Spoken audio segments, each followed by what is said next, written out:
To circumvent the when did you become interested in art opening, I'm more interested in when you became aware of materials as a thing, self-consciously of material as something that is a bearer of meaning, but that also that you could shape.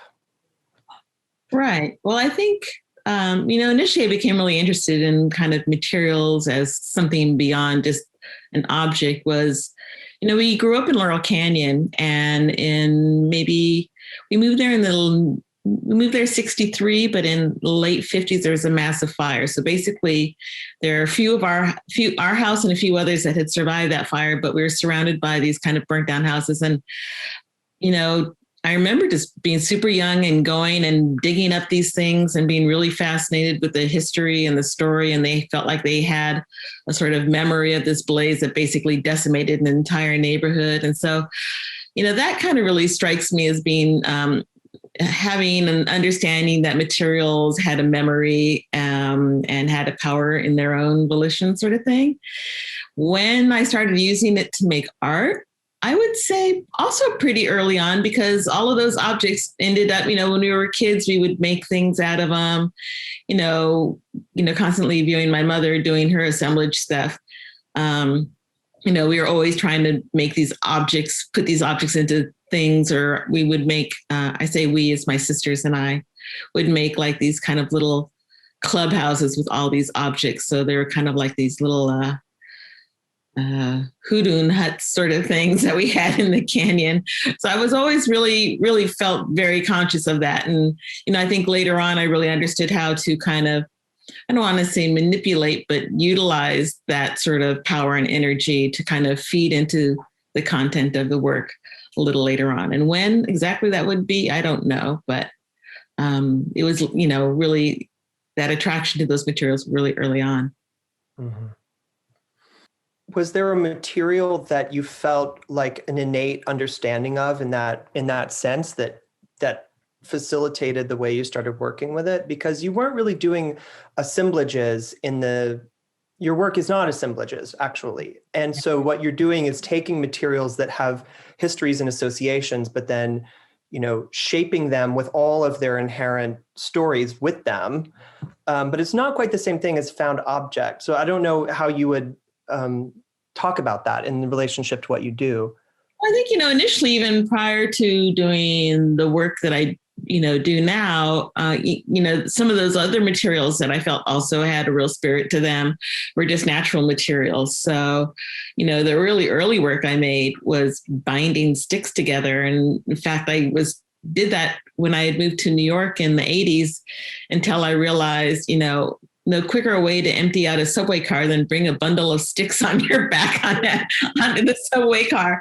And so, I slowly started having to shift from a very sort of rural sensibility to kind of the city sensibility. And I think, having at first working at the Studio Museum and then later being an artist in residence at the Studio Museum, I was walking by piles and piles of that ceiling tin, which really spoke to me. And that's, I would say, when I really consciously said, oh, this ceiling tin understands this neighborhood better than I ever would. And, it's a history going back 100, sometimes 150 years, depending on how the ceiling tin was. And, that they'd been these kind of silent witnesses in these apartments for all these years. And so it wasn't really until that really connected in a real concrete way in terms of trying to sort of imbue the pieces with a wisdom or an understanding kind of beyond my own years sort of thing, or my own experience.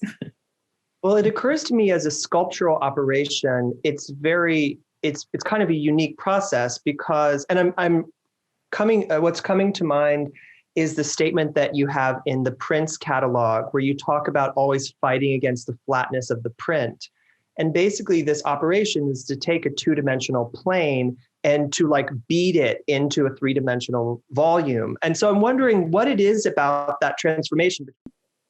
Yeah, I don't know if that's really occurred to me so much in terms of that kind of switching from that. And, and of course, it's a two-dimensional plane, but it also has all of these sort of textures and patterns on them as well. So, I think that's one thing I really have to keep in mind, is to not beat it into something too flat and get me starting back ground zero sort of thing. But again, it's,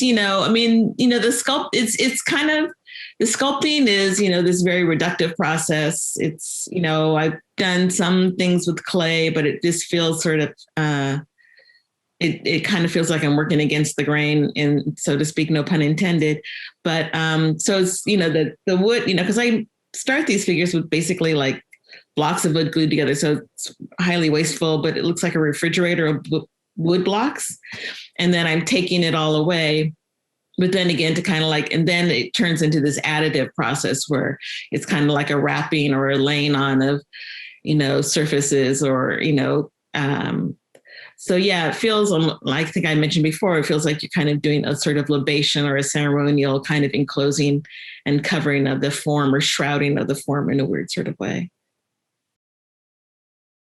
One of the unifying concerns that is so interesting to me looking at your sculptures has to do with weight and different aspects of how materials either emphasize their weight or they subvert it. And there's some sculptures that look as though they're floating or they're suspended in ways that I think are technically very difficult, but the effect is so, somehow the effect kind of like circumvents your brain, where you don't think like, wow, that was really hard to do. You're just like, wow, this thing is floating. So I want to know about how you relate to your materials in terms of like their weight, and how they can like emphasize that or deny it as part of the work. I think as a sculptor, it's the biggest challenge. And especially as a sculptor that was kind of untrained in sculpting, I didn't really take any sculpture classes. So I don't know how to weld. I don't know how to do all of that really structurally important stuff, but then again, going back to the Watts Towers, if Simon Rodea could make these things, then I could definitely do something, and so, it's always a real challenge to kind of make these things and not have them topple over. There's been times where I had to actually physically play with the weight. I had some figures that are cast, but I ended up casting them in fiberglass just because they were cast in bronze, and I wanted them to float 15 feet off of the ground, or be hanging by sitting on a child's wooden chair, up on the ceiling. That wasn't going to be possible. And so, sometimes I have to kind of play around with what the materials are to do that. I've done pieces that actually look like they're cast bronze, but they're made out of paper. Because I have had access to some foundries to do some stuff in bronze, I think I've been able to, for example, I think the piece Via Lactea, which is a girl who's basically floating on, her stream of milk coming from her breast sort of thing, was something, but I could never do it full scale sort of thing. Or I'm sure somebody could do it. I'm sure someone could help me figure out how to do it. But because so much of this is just kind of like how I work in the studio and kind of working with the just very simple tools and simple ideas of how to kind of try to defy gravity. But I would say it's like one of the largest challenges of being a sculptor is that weight and what's possible.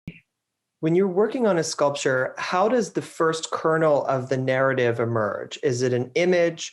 Is it a dream? Does it come out of a piece of writing? Does it come from a story that you've heard? It's different. I mean, there are some that are kind of, inspired through news and, things that are happening around me. Some of them are actually, I think a lot of those really early works with installations really came out of my experience of having a child and trying to figure out where this little spirit came from, sort of thing. That really was a huge shift. And then equally when my kids, went away to school, that was a huge shift that really became a a series of work about talking about sort of losing that identity as a mother, or losing ballast of having been responsible or family, or, rearing a child. And then some of it comes out of music. I find, when I'm in a space where it's hard to think of something, or I'm kind of like up against the wall, music will really open up different. And it's not necessarily relating to the music I'm listening to in terms of lyrics. Some of them are. And if you go back, you'll notice that I would say probably 30 to 40% of my titles are music titles that I just kind of lifted and turned around a little bit sometimes. But it's often just the idea that music strips away the sort of a very conscious sort of thinking. And so for me, it becomes almost like a means to a meditative state. I don't do much meditation, but, it kind of, the music will take me somewhere. I know sometimes I'm in concerts and want to start drawing, much to the chagrin of people sitting on either side of me. And I want to start drawing things because images will start coming to me in a dark space with music playing, but it doesn't necessarily relate to what I'm hearing at that time or anything. How does it relate to poetry and like your relationship to poetry? Because there's really been foregrounded, especially in this recent catalog, this strong connection that you have to poets.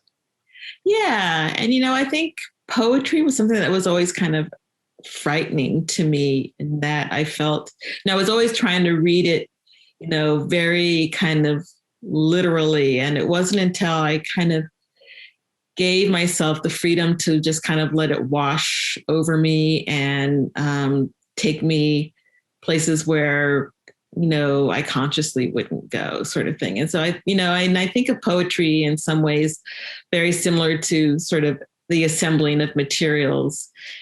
And I just feel that the creative process of writing poems to me feels very much like making art.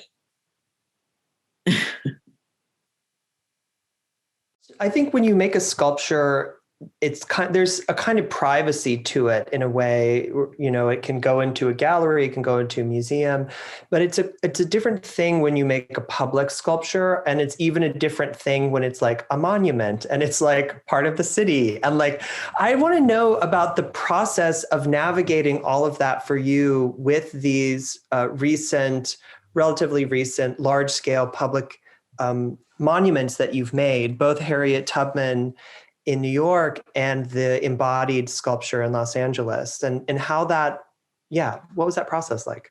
Well, I think, you also have to I think with public work, it's complicated because, while I in my private practice embrace, the ability to kind of be interpreted in many ways. In some ways that's problematic in public art, and that, a lot of people misconstrue things, and then it becomes, I'm less, not that the work I feel in my private work is offensive, although I'm sure many people do find it offensive for many different kinds of reasons. But, in the public work, you have to be, I think, very publicly responsible, and you have to be really considerate. And, I think, for example, when I was doing the Harriet Tubman piece, Swing Low, and that was something that was very specific. They wanted a monument or memorial to Harriet Tubman.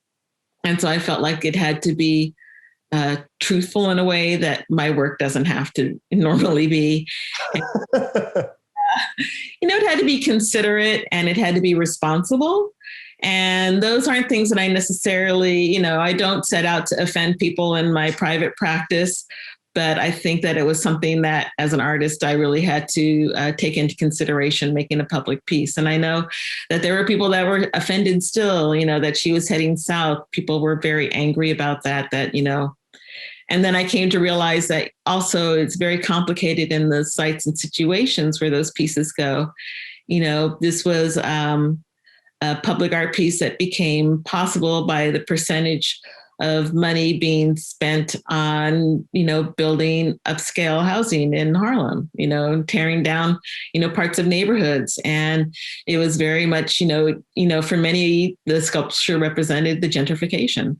And And it physically was a result of that, in terms of having the funds that came to make that. And so it was really complicated for me. And,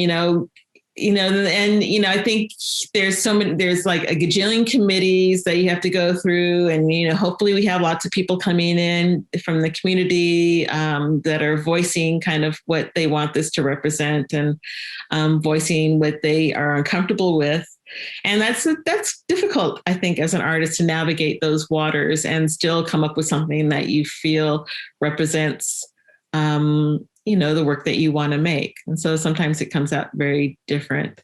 But all in all, I'm happy that people now embrace her, that she's become, people take selfies of her, people start marches. I think the Women's Labor March started at, she was like a congregation point. So I'm pleased that she's kind of been embraced. But, initially the people were really angry about her facing south, and felt that I was being ignorant about who she was and, what she was about. And, I had a real specific story about that I really wanted her to talk about. I wanted the piece to really talk about her sacrifice, and her going south was really about the sacrifice that she made over and over again, and her compassion. And it's fun to every once in a while see Tubman crop up with,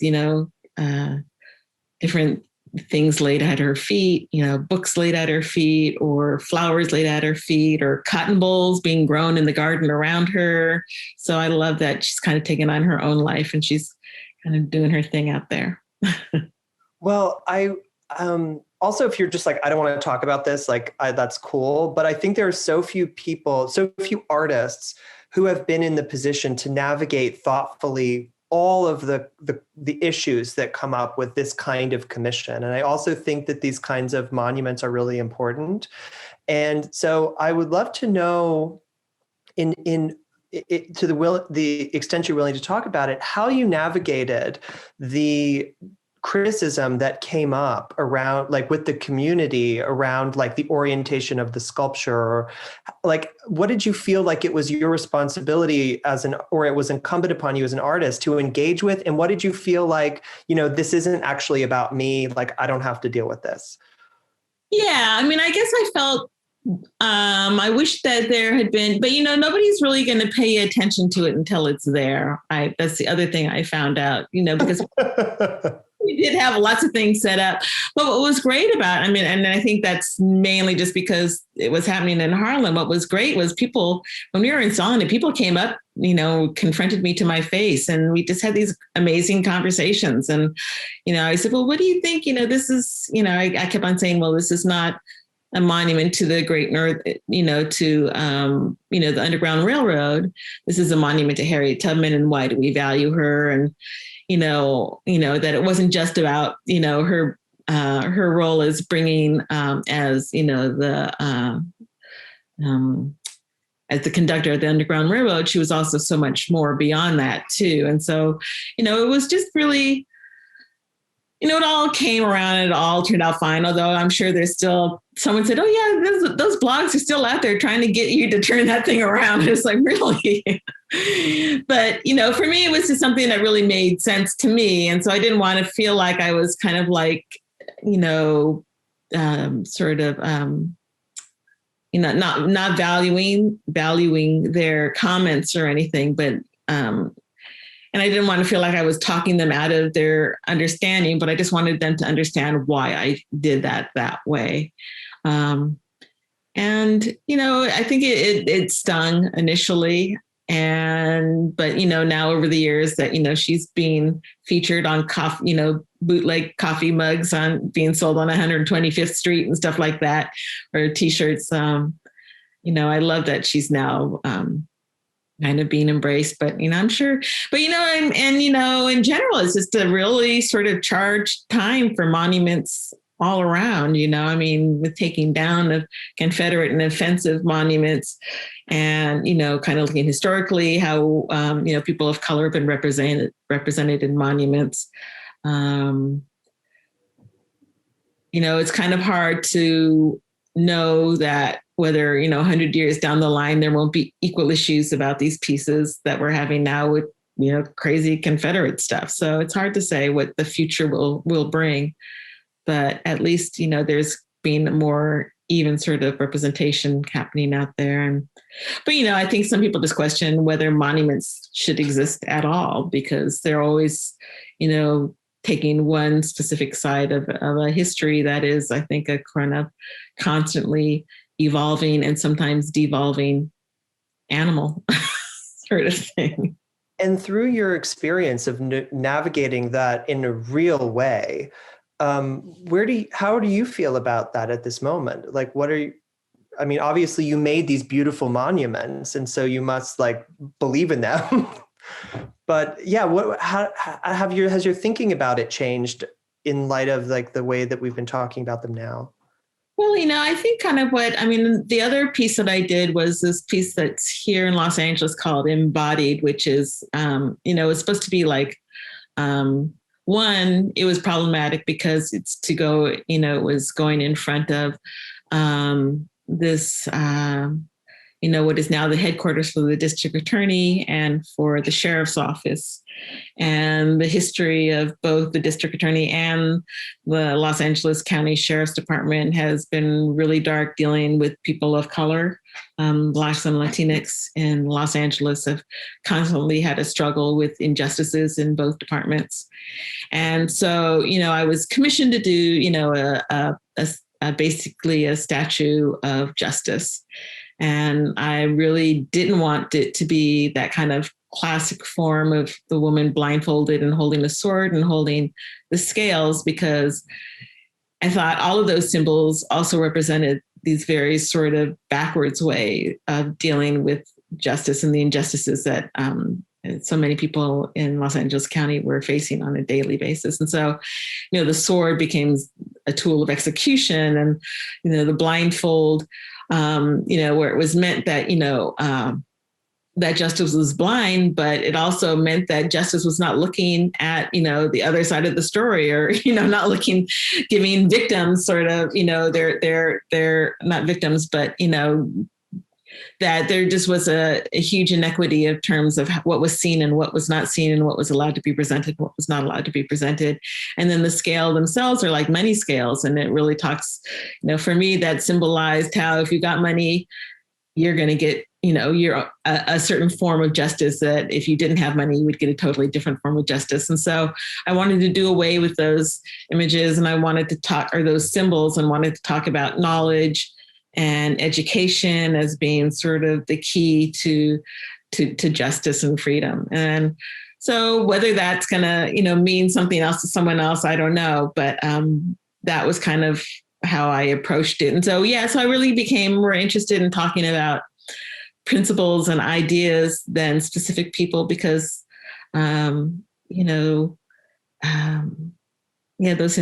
those histories are complicated in many cases. They're not just very singular.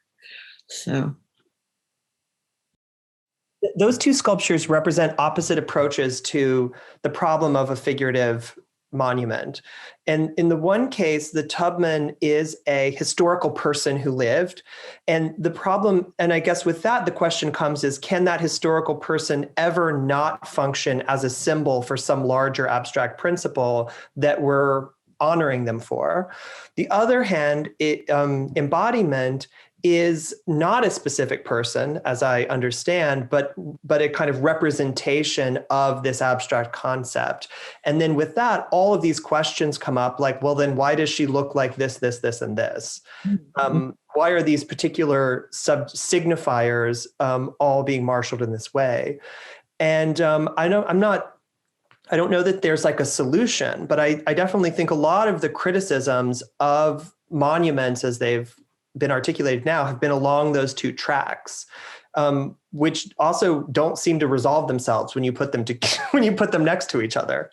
Yeah, and it's hard to say what those things, what something symbolizes now will become something very different further down the line, and whether it becomes outdated or somehow, takes on derogatory connotations. It's, you can't see into the future, but, I think you try to be open and also just kind of like, the other component of Embodied was that we went around, I went to prisons and schools and parks and, all the different, we had, petitioned from people in the sheriff's department and people in the justice department, the district attorney's office here. And, we asked them, give us 3 words that mean justice to you. And, we ended up getting like over 200 words. I think we had, a dozen more languages.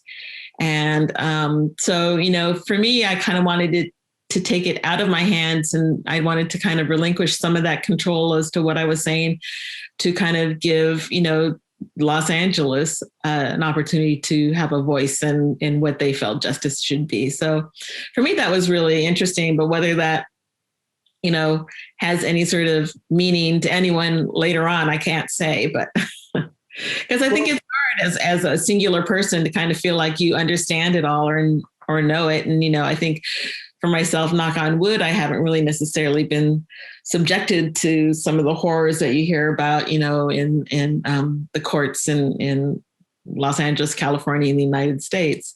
But, we know it's real, and we know it's a huge problem. So. Well, in both of those instances, those figures are clothed. And I wonder what it meant to you to approach making a public sculpture of a female figure clothed versus the most of your work predominantly are unclothed. Right. And, that was kind of like the first outright thing people said, well, she's got to have something on her. She can't be naked. And I was like, okay, fine. I guess I can work with that.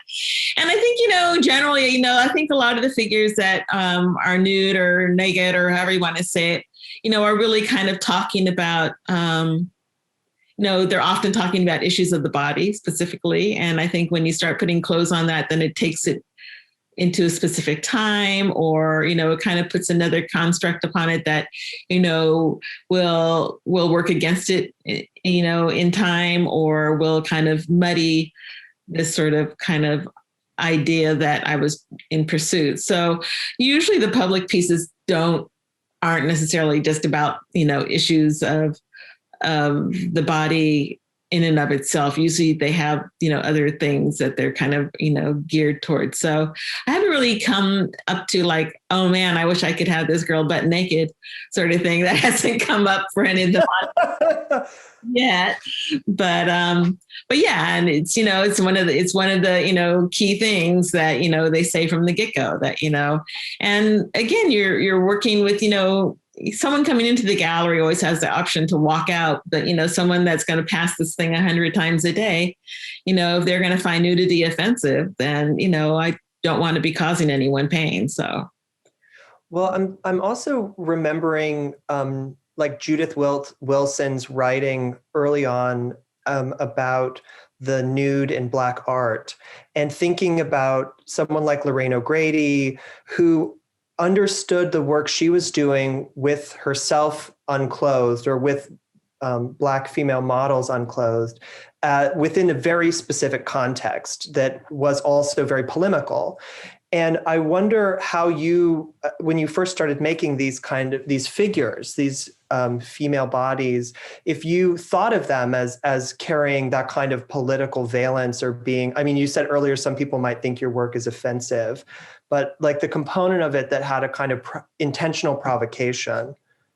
Yeah. And, I think those really early pieces, I started actually doing, before I started doing them as sculptures, I was doing these kind of large scale collages of these figures. And I kind of viewed them almost, I would say, like sideshow banners sort of things. And I was, looking at sort of really looking specifically at, that gaze, and, how, the Black body was always being presented as either an oddity or an aberration, or something, seductive and problematic and scintillating, or something that was just outright, offensive or ugly. So, I was really kind of interested in how historically that body had been presented, either through paintings or through early photography, up until contemporary photography.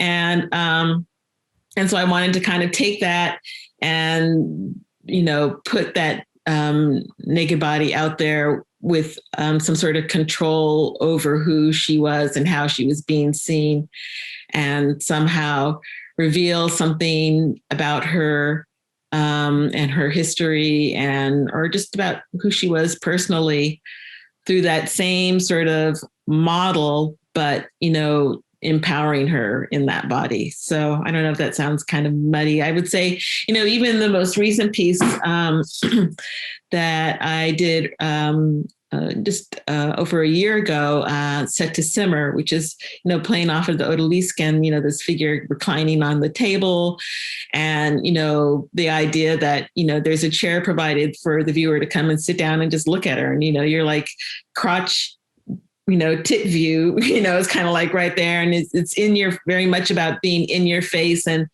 no more of this sort of, looking sideways glances or looking askance or, whatever, that you're here, you're going to sit down and you're going to, look at me and, really try to understand me for who I am. And that was a project I did with Dion Brand, again, a poet, and, in the drawers are her words that kind of, I think, flesh out this figure as being a complicated, thoughtful, intriguing,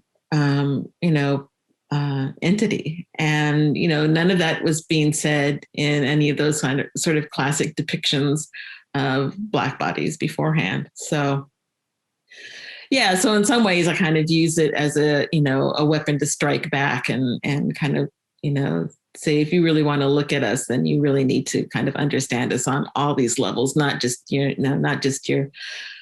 lusty sort of ideas or whatever, your backwards ideas. So. I think one of the things that feels to me like it gets kind of unsaid in the way that people write about your work and about you personally is like, you are so personally lovely. Like your way of communicating is very buoyant and warm, and your work is so beautiful. But I really feel that there is so much edge in the work, and there's so much kind of very pointed provocation in the work, which is what I really respond to about it. And I felt like when I was watching the lecture that you gave for your show, maybe it was Angry Songs for Angry Times, you had this slideshow of incredibly racist imagery that was the history of the Topsy character from Uncle Tom's Cabin that related to the way that you had reclaimed her as a character within these sculptures. Mm-hmm. And I think that the prevailing attitude of our moment is actually like, it was very jarring to see that material, because I thought like, oh, wow, like we don't look at that. And I found it so valuable that you kind of asserted in this lecture. It's like, actually, like, we do, like we have to. And I don't know how you relate to the shift. I think it's been a big shift over the course of your career, and how Black artists in particular have dealt with that kind of explicitly racist imagery. Yeah, I mean, I think there's, my mother was dealing with that explicit imagery really early on. And I think maybe that's probably why I kind of shied away from it for so long, that I really felt like, these were, she collected all these objects mainly to kind of keep them out of the hands of other people, I think, partially. And then, they started creeping into her work, and she started kind of turning them around and empowering them with their, semi-automatic machine guns and whatnot, and hand grenades. But, I think, those images are out there, and now it's so interesting now to see how they've resurfaced in, our current political climate, how, people aren't thinking twice about saying these things in public, and, wearing, whatnot on their shoulder, badges on their shoulders and whatnot. So for me, it really felt like a time that, these need to be, again, brought in light in a way that really kind of explained, how, because you look at the kind of arc of Topsy in and of herself, she was one thing in the book, a kind of nominal character, and then she became this sort of poster child for, racist America in like the turn of the century in the 1920s. And, and that those images are still out there. And those images, look at, the images that, were being posted on, the event of, Obama being elected president, with the watermelons on the White House lawn sort of thing. They're still out there. And, in some ways, there's always this question of kind of like putting them out there and they're still being embraced in the manner that they were originally made for. And I've had experiences where, people are just kind of like, people like in their, corduroy jackets with, leather elbows, just saying outrageous and racist things. I'm like, whoa, where's this coming from? So, to deny that they're not still being used, I think it's really important for artists to kind of take them and kind of turn them on their heads and kind of, make sure they don't disappear, because I think they need to be there as an evidence of the past and the present. Do you think that the way that you have felt led to engage with politics has changed in the work? It comes in waves. I mean, there's some time, I remember the work. Well, when I was invited to be part of the Whitney Biennial in '93, I just remember, every time I turned on the news, it was open season on Black men. And, it's kind of like what we're experiencing here and now is, we've been experiencing it. I think it's maybe heightened in that, we're able to kind of, turn the surveillance back on itself, on those that have been surveilling us all these years. I think, the tools have kind of switched hands in a certain respect, in that, with iPhones, we're able to record all of these atrocities that have been happening forever. But, I think every once in a while it just comes to, such a heightened, frenzied point that, it's hard as an artist to ignore it. And not that we've ever wanted to ignore it, but I think it just really kind of takes over. It becomes the only thing I can talk about, or we can talk about, that it feels unnatural to kind of even talk about other things. I know for a while, a lot of artists weren't even posting images of their art because it felt like it was, it just felt like it was not unnecessary, but it just felt like it was maybe frivolous in comparison to all that was going on out there.